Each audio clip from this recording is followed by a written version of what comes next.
Ju përshëndes, mirë se erdhët. Do të flasim ditën e sotme në pjesën e parë dhe të dytë se sa paguhet një orë pune në Shqipëri. Do ta shohim këtë edhe në raport me vendet e rajonit, por edhe me pagesën mesatare që aplikohet në vendet e Bashkimit Evropian. Dua ta shohim pak atë çfarë ka pasqyruar Eurostat në të dhënat e fundit, pra në raportin për 2025, sa i takon pagës, letimi, apo pagesës që aplikohet për orë pune. Mesatarisht, në vendet e BE-s është 34.9 euro pagesa për një orë pune. Dhe kjo pra për gjithë zonën Schengen dhe në 38.2 euro në zonën e euros. Megjithatë, ajo çfarë vjet në duke edhe në këtë raport e Eurostat është që kjo mesatare maskon boshllëqe të konsiderueshme midis vetë vendeve të BE-s, duke qenë se kostot apo pagesat, mos ta konsiderojmë tillë, pagesat që aplikohen për orë pune janë të ndryshme dhe ka, le të themi, një hendek shumë të madh midis vendeve, duke nisur nga vendet skandinave, në cilat pagesa për orë mund të shkojnë mbi 56 euro, dhe për të mbërritur në, le të themi, edhe pjesa e Francës ka pagesë të konsiderueshme, 44.3 euro, ndërkohë që Belgjika po ashtu, Franca janë vendet të cilat aplikojnë një pagesë mesatare gjithmonë për orë të konsiderueshme. Ndërkohë që paralelisht me këto kemi një situatë, le të themi, disi jo fort të paktën në nivel shifrash dhe në mënyrën se si trajtohen apo paguhen punonjësit, pasi në nivelin më pak se 20 euro punë paguhet në vendet si që janë Bullgaria, Rumania, Hungaria, por edhe në shtetin fqinj Greqia. Tani do të kemi mundësi të diskutojmë, pra të komentojmë këto të dhëna, por edhe të shohim gjithmonë në raport me situatën në Shqipëri, se sa paguhet një orë pune. Kam kënaqësinë që të kem në studio Avionela Isufi, ekspert e punësimit. Përshëndetje, mirë se erdhe. Kënaqësi që jemi ne. Po ashtu na bashkohet për herë të parë edhe në emision Blerina Gjuriçi, sipërmarrëse. Përshëndetje dhe kënaqësi. Gjithashtu e dashur, faleminderit. I rikthehemi pak edhe një herë tjetër duke sjellë në vëmendje pra këtë raport të Eurostat lidhur me pagesën për orë.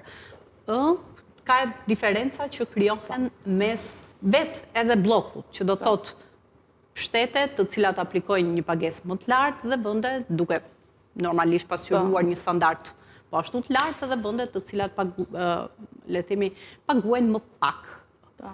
Siç është edhe Greqia. Megjithatë mungon pjesa e rajonit, do kemi mundësi që ta diskutojmë edhe pjesën e rajonit, duke ju referuar gjithmonë pagës mesatare. Si vlerësoni fillimisht?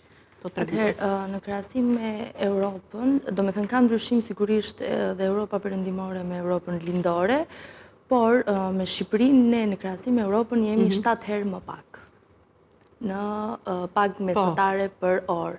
Pra në qoftë se flasim për Europën e ka 35 për orë, ndërsa Shqipëria ka 5.5 deri në 6.5 mesatare për orë për punonjës. Tu flasim për bruto. Pra i referohesh pagës mesatare. Po, pagës mesatare, pastaj paga minimale dhe ndryshime të tjera patjetër që ka.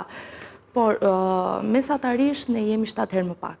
Ndërsa në nivel jetese, do me thënë, në qoftë se ti heq dhe bën në pagesë neto, pra ata neto mund të shkojnë 20 deri 25 për orë, ndërsa ne neto shkojmë te 4.5 maksimumi për orë. Pra ata kanë më shumë në të vërtet pagesa që bëjnë punëmarrësit gjithmonë, 2-3 herë më të larta se sa tonat në pagesa për sigurime shëndetësore dhe benefitet të tjera. Ndërsa ne kemi më pak, pra punëmarrësit shqiptarë në të vërtet kanë kosto shumë më të ulta në krahasim me ata europian.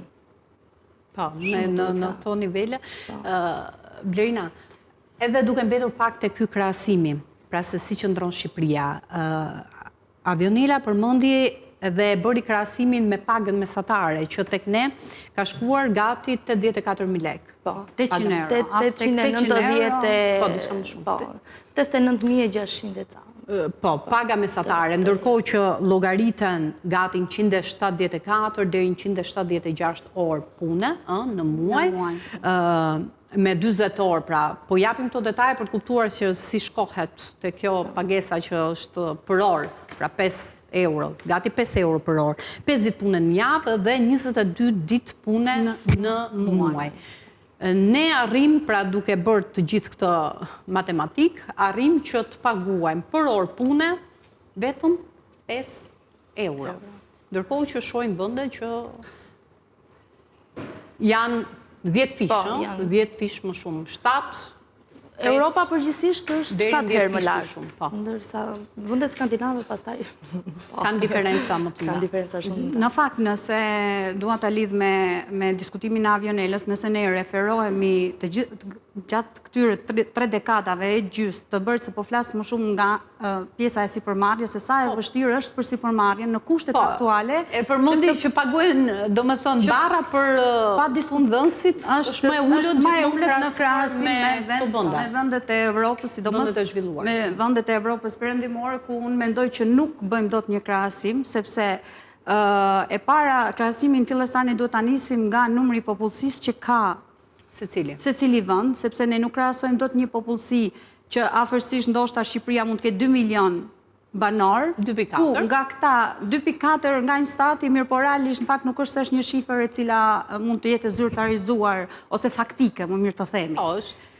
Do të kam diskutime, ka pasur gjithë diskutime për këtë shifër. Dhe në këtë 2.4 milion mund të them që shumë kanë lëvizur, të cilët lëvizin 3 muaj punojnë në Evropë, 3 muaj vinë dhe jetojnë këtu, që edhe prapë mendoj që është sezonale. Absolutisht.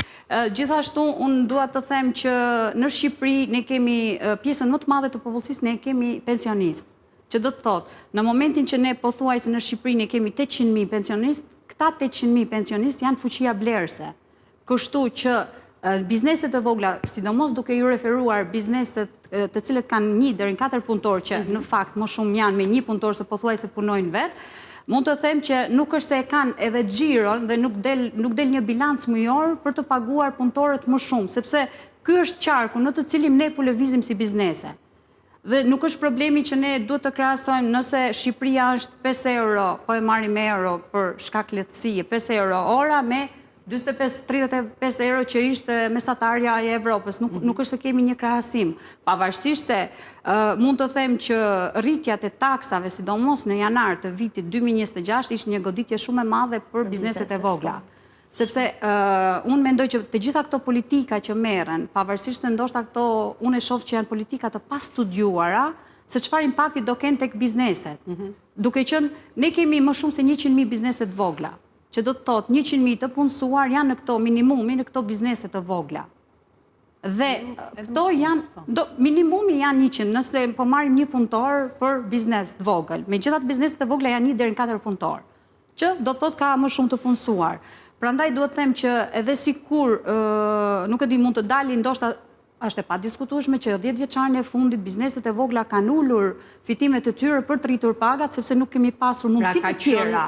Nuk pa përballueshme nga ana e biznesit të rritja e pagave. Ndoshta fuqia blerëse është shumë e rëndë. Ada nuk është se ka fuqi blerëse tani që bizneset e vogla të kenë atë xhiron maksimale që të paguajnë punëtorët. Megjithatë unë them që situata nuk është sikur ka qenë para një dekade, rrogat janë rritur, pa diskutim që janë rritur, por nuk janë rritur në mënyrë ose në përpjestim të drejtë me rritjen e çmimeve. Sepse standardi i jetesës, domethënë një standard ndoshta handikapi, pra fakti që pa diskutim çmimet janë rritur ndoshta në vlera 2 shifrore për gjatë viteve të fundit, ndërkohë që pagat, shtysa ka qenë përmes rritjes së pagave në sektorin publik. Pra që ka qenë pikërisht rritja e pagës për sektorin publik që ka udhëhequr dhe ka diktuar nevojën që edhe sektori privat ta ndjek këtë rritje. Edhe pse në rastin ku ka dhe një specifik, pra në rastin e sektorit privat ka dhe një specifik që lidhet kryesisht me nëndeklarimin e pagave. Ekziston edhe kjo, pa diskutim. Ekziston edhe kjo, sepse nuk është problemi, unë mendoj që problemi nuk është që sipërmarrjet e vogla nuk duan të deklarojnë, por nuk e kanë kapacitetet financiare për t'i deklaruar. Unë mendoj që kjo është handikapi më i madh. Jo, nuk është dëshira jonë për të mos deklaruar dhe për mos të paguar detyrimet tatimore ndaj shtetit, por problemi është se nuk janë kapacitetet, ashtu si që thash, nuk janë kapacitetet financiare.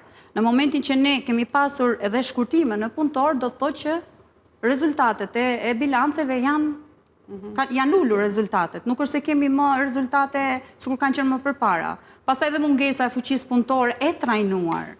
Edhe kjo ka çuar në rezultate ndoshta jo shumë pozitive për mungesa e profesionistëve. E profesionistëve, sepse unë mendoj që ne bizneset e reja, po e quaj vetëm tek bizneset e reja që kemi startuar bizneset në dekadën e fundit, ne mund të them që kemi marrë të gjitha ato ndoshta pjesë negative, kosto, e mënyrë se si janë trajtuar më përpara vitet e më përparshme punëtorët.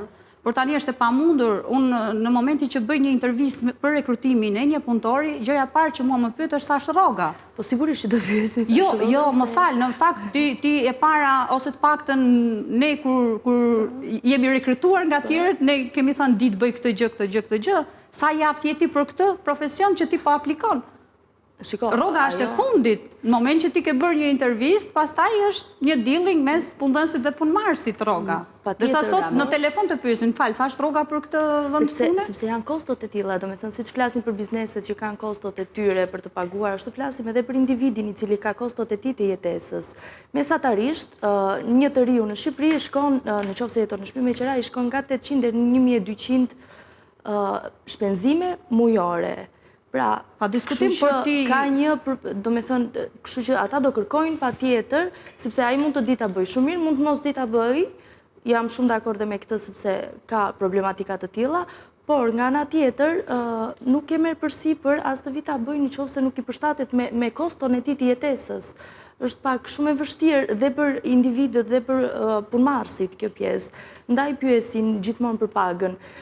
Ka filluar dhe duket sikur kështu Gen Z-a është pak më kërkuese apo le të themi ka këto kërkesat e vet, po janë kushtet e tilla tashmë që nuk përballojnë dot jetesën nëse nuk kanë një rrogë të caktuar, një pagesë të caktuar. Pra nuk kanë të ardhurat të caktuara mujore për të përballuar. Edhe pse disa raste mund të thuash pse nuk ulen pak për fillimin apo të negociojnë, po negociojnë deri një farë pike, është shumë e pamundur dhe për ta. Jam shumë dakord dhe me bizneset e vogla që kanë pengesë në momentin që ju jeni para rekrutimit, po themi, të një punonjësi dhe haseni me këtë lloj qasje, pra mënyrën që ata paraqiten, le themi, apo janë përballush, edhe kërkojnë të dinë sa do të paguhen.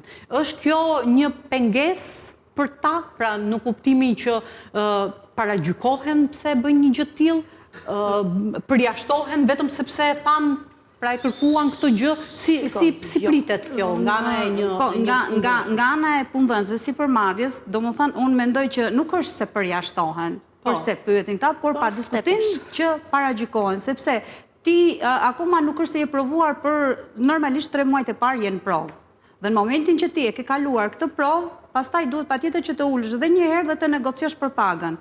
Unë personalisht nëse nuk e shoh dikë se si punon, unë nuk e barazoj dot, pavarësisht se është i njëjti ndoshta e njëjtra strukturë pune, por nuk e barazoj dot me një punëtor të cili ndoshta ka më shumë se një vit që e kam brenda dhe nuk i vet dot një pagë të njëjtë, pavarësisht se ky mund të thojë ndoshta teorikisht, sidomos gjenerata e fundit, që të cilët duan të paguhen shumë, të punojnë 6 orë, ato 6 orë, 2 orë i duan pushim, domethënë t'i vënë kushtet ata. Sot jemi në kushtet e tregut që punëdhënësit nuk janë në kushte për të vendosur asnjë kusht që nëse ty të intereson, hajde puno me mua, nëse nuk të intereson, jo. Sepse mungesa e fuqisë punëtore ndoshta ka bërë biznesin të jetë në këtë lloj kushtesh. Kjo është korja asaj që kemi mbjellë me vite me radhë.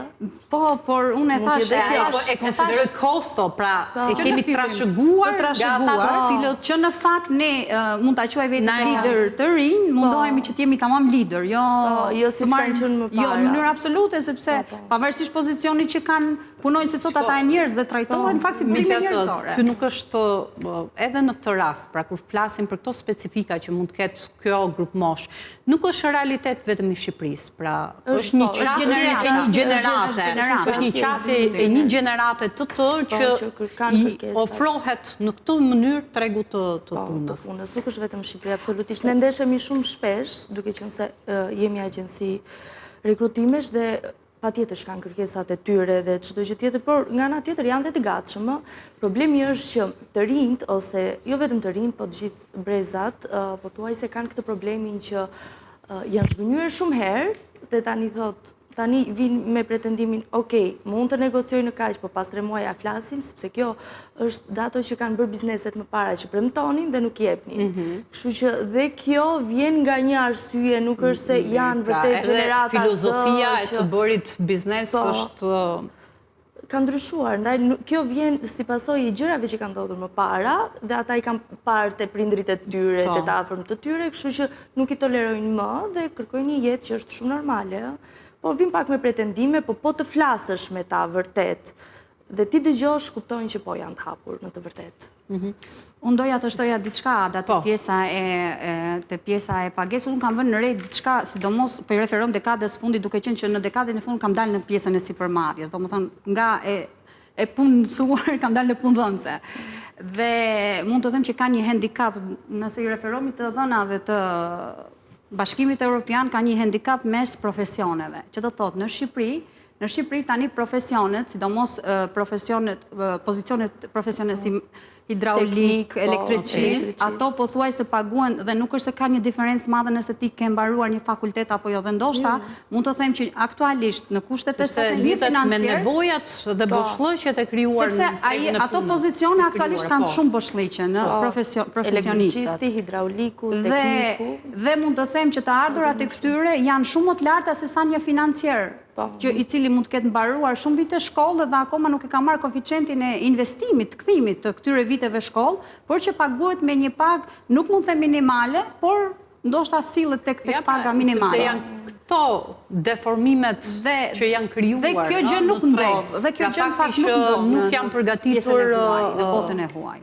Nuk janë përgatitur profesionistë të rinj. Edhe kjo ka sjellë le të themi situatën në cilën jemi aktualisht, kur për pozicione, specialitete, profesione të caktuara, vuajmë mungesën e fuqisë punëtore.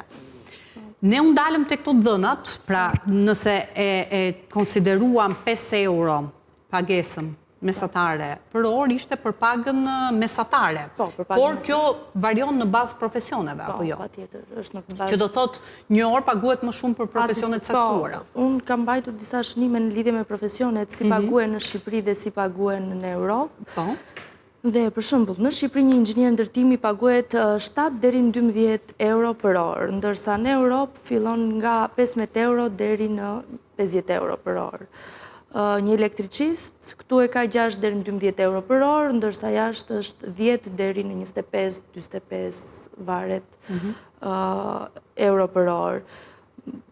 Avokati, është shumë herë më i paguar jashtë, sepse në Shqipëri e ke 20 euro deri në 60 euro për orë, ndërsa në Europë është nga 50 euro deri në 300 euro për orë. Infermieri në Shqipëri, infermieri që është bërë një nga ikjet më të larta që janë në Shqipëri, është 4 deri në 8 euro për orë në Shqipëri, ndërsa në Europë është 25 deri në 25 euro për orë. Kështu që është diferencë shumë e lartë. Diferencë shumë e lartë. Megjithatë, kur ne po diskutonim mbi arsyet dhe le të themi për të kuptuar profilin e atyre të cilët janë larguar nga Shqipëria në vitet e fundit, janë profesionistët dhe kjo më shumë se sa pa diskutim nuk më njanohet çështja pagës, pra nuk mund ta zhvlerësosh si faktor, por lidhet edhe me arsye tjera që kanë të bëjnë me sigurinë, me sistemin arsimor, me sistemin shëndetësor e kështu me radhë. Pra nuk është vetëm një faktor kushtëzues. Absolutisht. Në momentin që ne, domethënë kemi vënë re që ka ikje truri, që mund ta quaj ikje truri, mund të them që nuk është vetëm pjesa e ekonomisë e cila i detyron ikjen e trurit që ta emigrojnë nga vendi jonë, por janë të gjitha këto kushte që të cilat nuk janë të favorshme, që ne nuk e shohim të mundur që ne trisim fëmijët tanë këtu në këto kushte, të cilat na detyrojnë që të emigrojnë. Mirë, do ta vjojmë bisedën edhe në pjesën tjetër, sepse do na duhet të shkojmë në një hapësirë publicitare dhe rikthehemi.